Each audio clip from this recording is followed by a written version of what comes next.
નાસ્તો લગાવી અને રેડી કરી દીધો છે સજાવીને. મિત્રો, મારી વિડીયો સારી લાગી હોય તો પ્લીઝ મને. હેલો મિત્રો, કેમ છો? મજામાં? અત્યારે એકદમ સરસ મજાનું હેલ્ધી બધાને ખાવું હોય છે. સરસ મજાના તમે જોઈ શકો છો, મેં ભૂંગળા લીધા છે, આ રમકડા આવે એ લીધા છે, આ સંચળ મીઠાના અંદર શેકેલા છે. આપણે આનો આજે નાસ્તો બનાવવાનો છે. તો નાસ્તા બનાવવા માટે મેં આવી રીતે વાટકા લઈ લીધા છે, એના ભૂંગળામાંથી વીણીને. ડુંગળી છે, ટામેટા છે, ગાજર છે, શિમલા મરચું છે, બીટ છે અને લીલા ધાણા છે મસ્ત મજાના, અને સાથે પાપડ છે.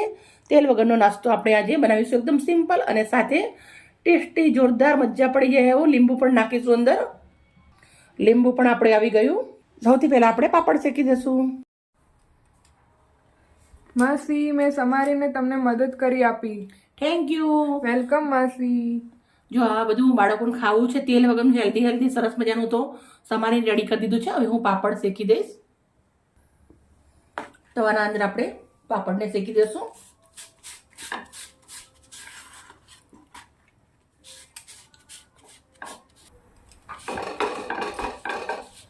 મસ્ત બંને બાજુથી પાપડ આપણું શેકાઈ અને રેડી થઈ ગયું છે. આવી રીતના કાપડ દબાવતું જઈને શેકવાનું છે. જરા પણ આપણે તેલ નથી લગાવ્યું. આપણું પાપડ શેકી અને રેડી થઈ ગયું છે. બીજું પાપડ પણ આવી રીતે હું શેકી લઈશ. બંને પાપડ થઈ ગયા છે રેડી. ગેસને બંધ કરી દઉં છું. હવે આપણે એક ડબ્બો લઈ લેવાનો છે. ડબ્બાના અંદર જે આપણે પાપડ છે એના ટુકડા કરી દેવાના છે.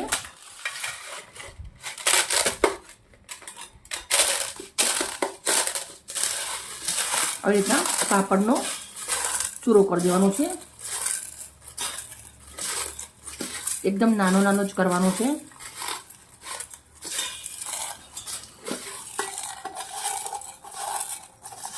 બસ પાપડનો ચૂરો થઈ ગયો છે. અંદર સૂકી ડુંગળી સમારેલી નાખું છું. ઝીણી સમારી દેવાની છે એકદમ. આ બેબી મદદ કરી દીધી છે થોડી આપણી. પછી બીટ, શિમલા મરચું ખાવાથી આપણું બાલ અને સ્કિન સરસ થાય છે. બીટ ખાવાથી લોહી વધે છે. ગાજર ખાવાથી લોહીનો વધારો થાય છે.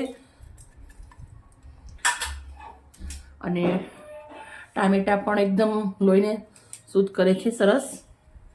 સાથે હવે આપણે ટામેટા નાખ્યા પછી લીલા ધાણા નાખી દેવાના છે. પછી નાખું છું અંદર ઝીણી સેવ. પછી નીચેવાનું છે લીંબુ. બીજ હટાવી દેવાનું છે એનું.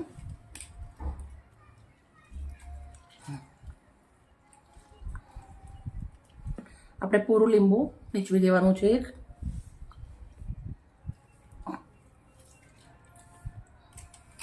મસાલા કરશું.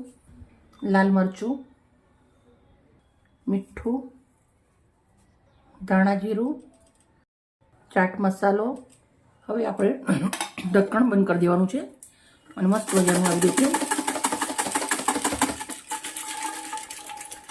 મિક્સ કરી દેવાનું છે.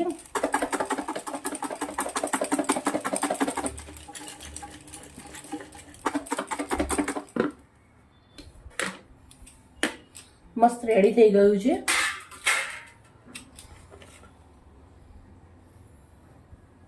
હવે આપણે વાટકા લઈ લીધા છે.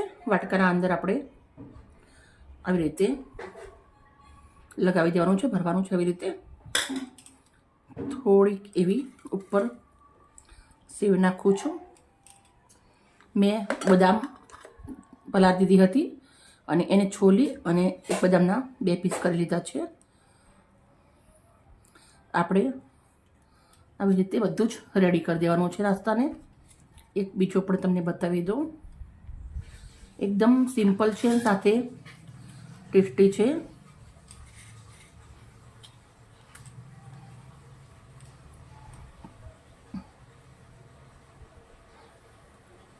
બધું જ નાસ્તો હું આવી રીતે રેડી કરી દઈશ.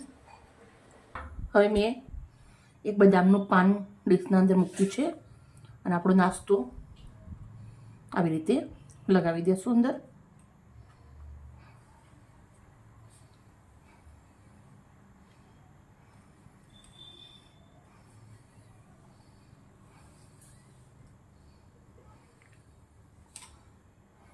બધો જ નાસ્તો લગાવી અને રેડી કરી દીધો છે સજાવીને. મિત્રો, મારી વિડીયો સારી લાગી હોય તો પ્લીઝ મને લાઈક કરજો. બહુ જ ફાઇન, એકદમ હેલ્ધી બની અને રેડી થઈ ગયું છે. તેલનો ઘીનો કંઈ પણ જાતનો ઉપયોગ નથી કર્યો. બહુ સરસ મજાની ડીશ રેડી થઈ ગઈ છે.